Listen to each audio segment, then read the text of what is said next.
Low-fat labels have shaped grocery shelves for 4 decades. Their scientific basis has been substantially revised. Millions of consumers still choose low-fat options, believing them automatically healthier. The evidence is more complex. The low-fat movement began with US government dietary guidelines published in 1980, now substantially revised. Food manufacturers responded to fat guidelines by creating thousands of low-fat product reformulations. Paradoxically, obesity rates rose continuously throughout the decades of widespread low-fat dietary adoption.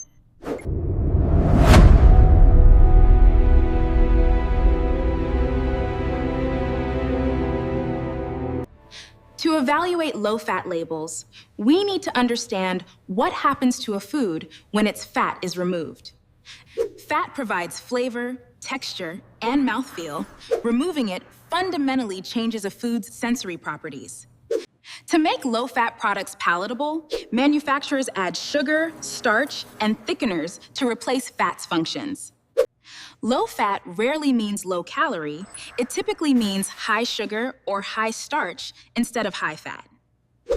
Low-fat yogurt commonly replaces 3 grams of fat with 16 or more grams of added sugar per serving. Fat-free dressings substitute removed fat with sugar, starch, and elevated sodium to maintain flavor and texture. Low-fat crackers typically increase refined starch and sodium to maintain crunch and flavor without fat. Fat-soluble vitamins A, D, E, and K require dietary fat for absorption. They are lost from fat-free meals. Eating fat-free dressing on a salad reduces absorption of fat-soluble carotenoids from vegetables to near zero.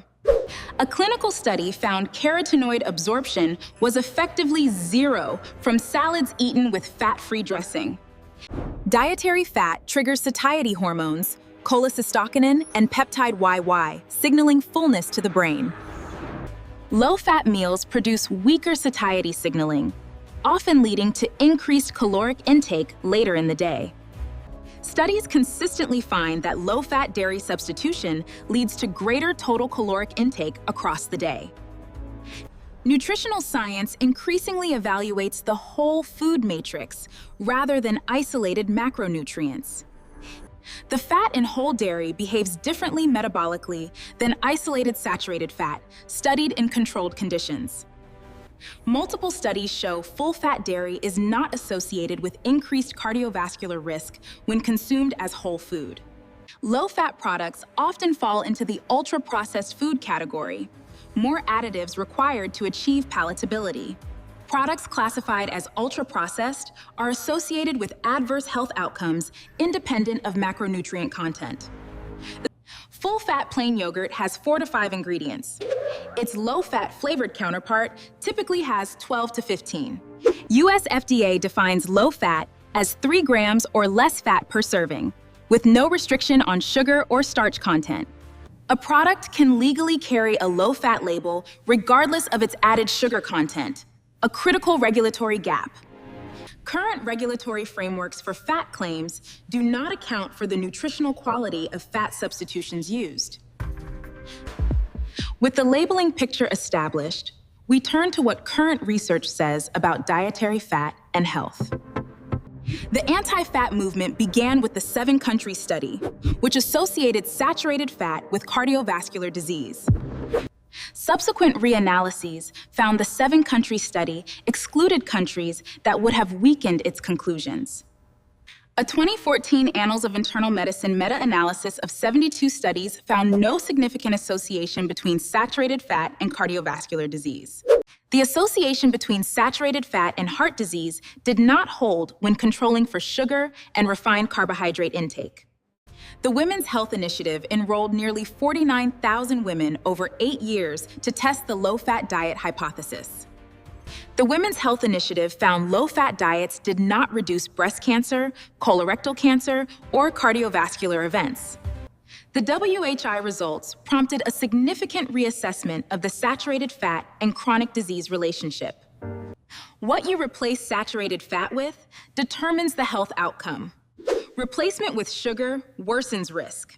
Replacing saturated fat with polyunsaturated fat reduces cardiovascular risk.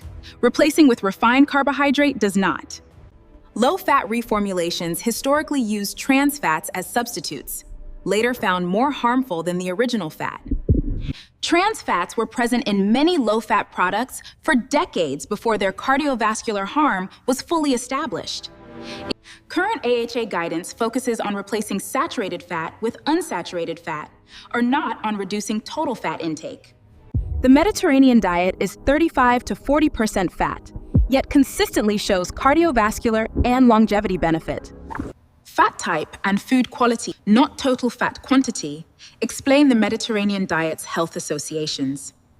High-fat, low-carbohydrate diets show favorable short-term metabolic effects, challenging the low-fat paradigm further. Dietary fat produces a minimal insulin response.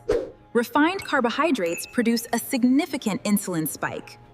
The refined carbohydrates introduced to replace fat in low-fat products drive faster hunger return and insulin swings.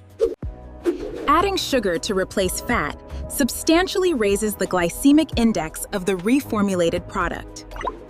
Children consuming full-fat milk show no greater risk of obesity than those consuming low-fat milk in cohort studies.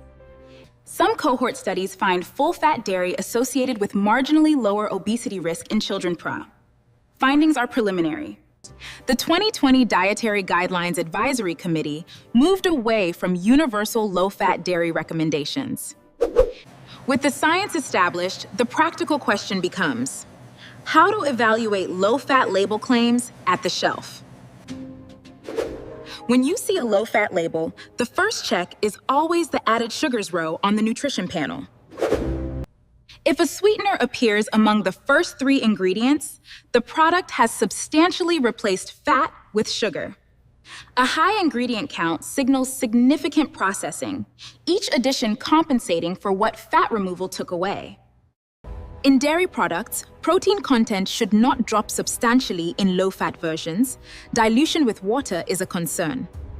Fat-free milk is lower calorie, but fat-soluble vitamin D absorption from it is less efficient without accompanying fat.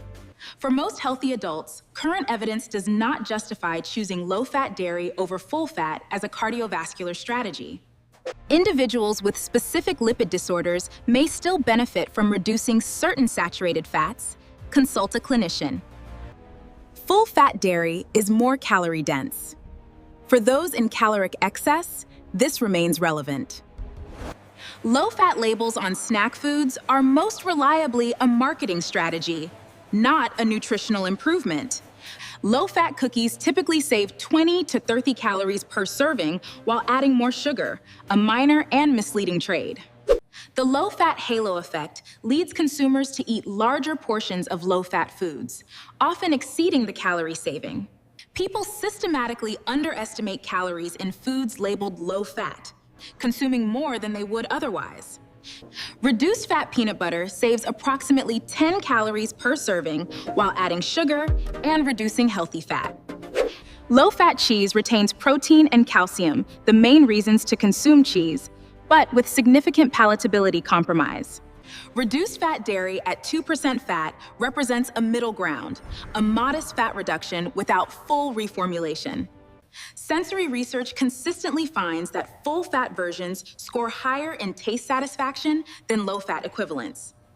Full-fat foods often require smaller portions for equivalent satisfaction, a practical consideration for calorie management.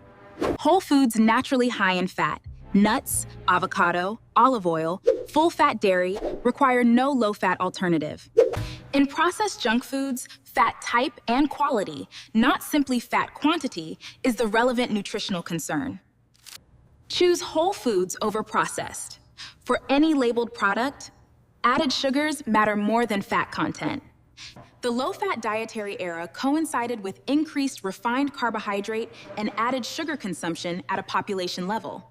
US dietary data shows fat consumption modestly declining, while refined carbohydrate consumption rose substantially. Every dietary pattern with strong health evidence includes significant fat from quality sources. None is low-fat. The low-fat dietary hypothesis failed its key empirical tests. The label persists as a marketing strategy. 40 years of low-fat labeling has created a landscape that requires active label literacy to navigate. Low-fat products routinely replace removed fat with added sugar, modified starch, or both.